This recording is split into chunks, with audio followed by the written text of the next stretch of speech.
The diner smelled like burnt coffee and rain that evening when Jack Reeves sat alone in the back booth, unfolding a worn photograph he carried more out of habit than hope. He had been a Navy SEAL once, part of a team that didn't just fight together but bled together, and the photo showed 6 young faces pressed close in desert fatigues, grinning like the world hadn't yet shown them what it could take away. Only 3 of those faces were still alive. Jack carried the picture the way some men carry guilt, folded small enough to forget, but never far enough to lose.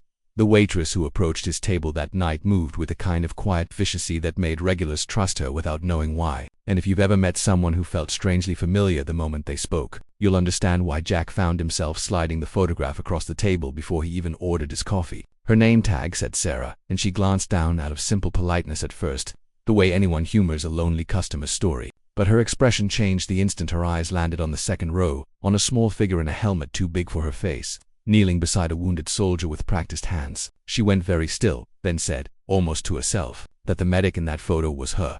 Jack laughed at first, certain she was mistaken, because the woman in the photo had served overseas in a unit he remembered clearly, a medic call-signed Doc, who had pulled 2 of his men from a collapsed building under fire and never once let her hands shake while doing it. He said it couldn't be her. That Doc had transferred out years ago and he'd lost track of her afterward.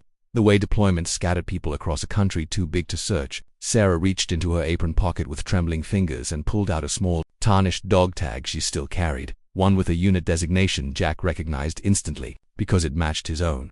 The color drained from his face as the pieces settled into place. He remembered a medic who never gave her real name to the wounded, who joked that Doc was easier to hear when you were bleeding and terrified. He remembered the night the building came down. Remembered waking up in a field hospital and being told a medic named Sarah Doyle had likely saved 3 lives that night before quietly requesting a transfer. Worn down by everything she'd seen, he had spent years wondering what happened to her, assuming, like so many names from that chapter of his life, that she'd simply vanished into whatever peace she could find. Sarah sat down across from him without being asked, something she never did with customers, and admitted that she left the service not because she stopped caring, but because she cared too much. Carrying every face she couldn't save long after the ones she did save had gone home and moved on. She told him she took the diner job because it asked nothing of her but coffee and small talk, because grief needed ordinary rooms to hide in sometimes. Jack listened, understanding that kind of hiding better than most, and told her that one of the men in that photo, a young corporal named Danny, you still had 2 daughters because of what she did that night, and that he still called Jack every Christmas to say so. Something in Sarah's shoulders loosened,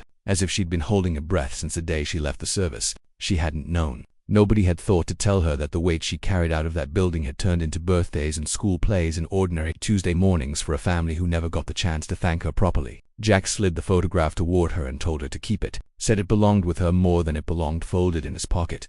And for the first time in years, Sarah looked at that photograph and saw not everything she'd lost, but everything she'd managed, somehow, against all odds, to save. They sat together long after her shift ended, 2 strangers who turned out never to have been strangers at all, trading names and memories neither had forgotten but had both been too afraid to say out loud. If this story moved you, share it with someone who still wonders whether their sacrifice ever mattered. And tell me in the comments, do you believe some people are simply meant to find each other twice?